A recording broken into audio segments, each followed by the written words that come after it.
बिस्मिल्लाहिर्रहमानिर्रहीम। मेरा नाम है डॉक्टर जुनैर। हेयर ट्रांसप्लांट से मुतल्लिक जो सवाल क्लाइंट्स को जिन्होंने अपना हेयर ट्रांसप्लांट करवाना है, अपने हेयर ट्रांसप्लांट सर्जन या डॉक्टर से जो लाजमी पूछना चाहिए, वो क्या सवाल है, वो हम आज डिस्कस करेंगे। अगर आपने अभी तक हमारे चैनल को सब्सक्राइब नहीं किया तो फ़ौरन सब्सक्राइब के बटन पर क्लिक कीजिए और साथ ही घंटी के बटन को दबाना मत भूलिए ताकि आपको हमारी आने वाली वीडियोस बर वक्त मिल सके। शुक्रिया।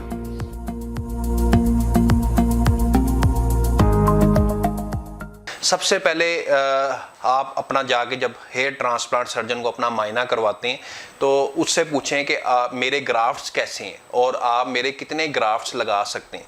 अक्सर पेशेंट हमें कॉल करते हैं और कहते हैं कि हमारा जिनमें ग्रेड 6 की या ग्रेड 7 की बाल्डनेस होती है, तो वो कहते हैं कि हम हेयर ट्रांसप्लांट सर्जन या डॉक्टर के पास गए और उन्होंने हमें बताया कि हम आपका ये सारा एरिया कवर कर देंगे और इतने पैसे लेंगे। ग्राफ्ट्स पे वो और बाल कितने लगाएंगे उस पे वो डिस्कशन नहीं करते। तो मैं जो भी हेयर ट्रांसप्लांट करवाना चाहते हैं, इंटरेस्टेड है, अपना मायना करवाने के बाद डॉक्टर से लाजमी पूछें कि मेरे ग्राफ्ट्स कैसे हैं, मेरे बाल कैसे निकलेंगे और कितने नंबर ऑफ ग्राफ्ट्स निकलेंगे। ये इंपॉर्टेंट है, ना कि ये इंपॉर्टेंट है कि आप कहेंगे उस सेंटर में मुझे 70,000 रेट दिया और कहा कि मेरा इतना सारा एरिया यानी ग्रेड 6 या ग्रेड 7 की पूरी बाल्डनेस को वो कवर करे। कवर करने का क्या मतलब है? जब आप फला के बाल लगा दें, डिस्टेंस पे बाल लगा दें, उस हेयर ट्रांसप्लांट का कोई फायदा नहीं। जब भी आपने हेयर ट्रांसप्लांट करवाना है तो आपने लाजमी पूछना है कि नंबर ऑफ ग्राफ्ट्स कितने लगेंगे और मेरा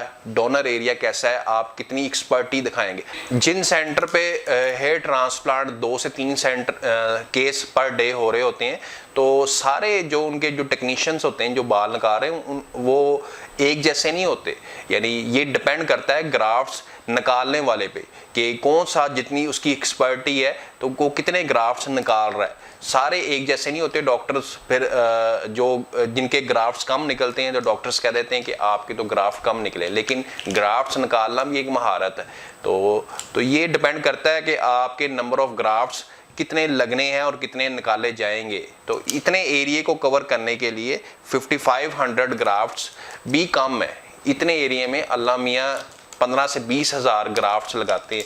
तो अगर आप इतने एरिया, जो अक्सर सेंटर कहते हैं कि ये हम आपका पूरा एरिया कवर कर देंगे, कि नंबर ऑफ ग्राफ्ट्स नहीं बताते, तो वो ग्राफ्ट्स उनसे निकलते ही इतने हैं, उनकी एक्सपर्टी इतनी ज़्यादा नहीं होती कि वो ज़्यादा ग्राफ्ट निकाल सके। तो ये आप लाजमी पूछें अपना मायना करवाने के बाद कि नंबर ऑफ ग्राफ्ट्स कितने लगेंगे। जितने ज़्यादा ग्राफ्ट्स लगेंगे उतनी थिकनेस के साथ और उतना अच्छा रिजल्ट आएगा। अगर ग्राफ्ट्स कम लगेंगे तो आपका तो फिर जो मसला है बाल्डनेस का, तो वो तो सॉल्व नहीं हुआ। आपके बाल डिस्टेंस पे होंगे, विरले विरले होंगे और थिकनेस तो होगी नहीं। तो वो आपका ऐसे ही है कि हेयर ट्रांसप्लांट करवाया या नहीं करवाया। तो अक्सर लोग कहते हैं कि हमारा उस एरिया में हमने सेंटर में कॉल की, उन्होंने हमें 50,000 रेट दिया, 60,000 रेट दिया, लेकिन वो बालों का हमें डिस्कस नहीं करते कि कितने बाल लगाएंगे। बस ये कह देते हैं कि इतने आपका एरिया हम सारा कवर कर देंगे। तो एरिया सारा कवर करना और विदाउट थिकनेस कवर करना, उसका कोई फ़ायदा नहीं। तो ये पेशेंट लाजमी पूछें कि मेरा डोनर एरिया कैसा है और मेरे कितने नंबर ऑफ ग्राफ्ट्स लगेंगे, कितना एरिया कवर करेंगे। और आपको तो पता है हमारे सेंटर में हम 20 रुपीज़ पर ग्राफ्ट लेते हैं। जितने ग्राफ्ट्स आपके हम निकाल सकते हैं उतनी हम आपसे कमिटमेंट करते हैं।